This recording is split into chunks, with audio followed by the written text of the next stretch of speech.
Rule சொல்ல ஆரம்பிக்கிறேன். Listen guys, okay. கெமி இங்க இருக்கான நான் என்ன பண்ணும், பால கெமின்னு சொன்னா பேட் பண்ணும், அதான் அர்த்தம்.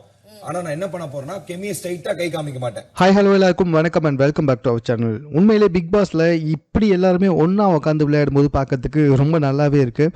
ஸோ வாட் எவர் அவங்கெல்லாம் வந்து நல்லவங்களா கெட்டவங்களா அதெல்லாம் நம்ம பார்க்கவே தேவையில்ல. இப்படி எல்லாமே ஒன்றா உட்காந்து விளையாடினாலே வந்துட்டு ஒரு சூப்பர் வைப் வரும்ல.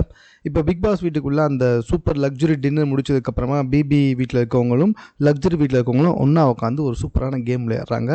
ஸோ அது என்னென்னா பேட் அண்ட் பால் அப்படின்ற மாதிரி தான் வந்துட்டு சொல்கிற சபரி. அது எப்படின்னா கிட்டத்தட்ட 18 பேருமே ஒன்றா உட்காந்துக்கிட்டு இருக்காங்க. ஸோ சபரி வந்துட்டு கெமி அப்படின்னு சொல்லும்பொழுது கையை நீட்டி தான் சொல்லணும். பட் ஆனால் கையை நீட்டுறது வேற ஒரு பர்சனை நீட்டுவார், ஆனால் கெமி பேரை சொல்லுவார். உடனே அதுக்கு கெமி என்ன பண்ணணும்னா சபரி பேரை சொல்லக்கூடாது.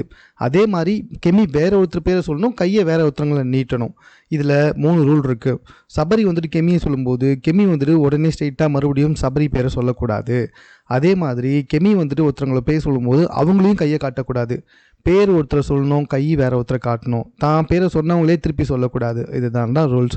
ஸோ ரொம்ப சூப்பராக இருக்குது இந்த கேம். ஒவ்வொருத்தராக விளையாடி ஒவ்வொருத்தராக வந்துட்டு வெளியே போய்கிட்டே இருக்காங்க. ஸோ கடைசியில் பார்த்தீங்கன்னா ஜெயிக்கிறது என்னவோ எஃப்ஜேவும் அதுக்கப்புறமா வந்துட்டு சபரியும் தான் இந்த கேமில் ஜெயிக்கிறாங்க. இந்த கேம் கிட்டத்தட்ட ஒரு 1/2 hourக்கு மேலே போச்சு. உண்மையிலே பார்க்கறதுக்கு ரொம்ப சூப்பராக ஜாலியாக இருந்துச்சு. எல்லாருமே ரொம்ப சந்தோஷமாக ஒருத்தர் மேலே இருக்க இந்த காழ்ப்புணர்ச்சி, ஒருத்தரை பற்றி பழி சொல்கிறது, இது எதுவுமே இல்லாமல் ரொம்ப ஹாப்பியாக ஜாலியாக இந்த கேமை வந்துட்டு நடு ராத்திரி கிட்டத்தட்ட வந்துட்டு பார்த்திங்கன்னா இப்போ டைம் வந்துட்டு 1:15 ஆகுது. ஸோ இந்த டைமில் இதை விளையாடி முடிச்சிருக்காங்க. மேலும் இது போன்ற செய்திகளை கூட தெரிந்து கொள்வதற்கு சென்னை சேனலை சப்ஸ்கிரைப் பண்ணுங்கள். இது குறித்து உங்களுடைய கருத்துக்கள் எதுவாக இருந்தாலும் கமெண்ட்டில் நீங்கள் பதிவு செய்யலாம்.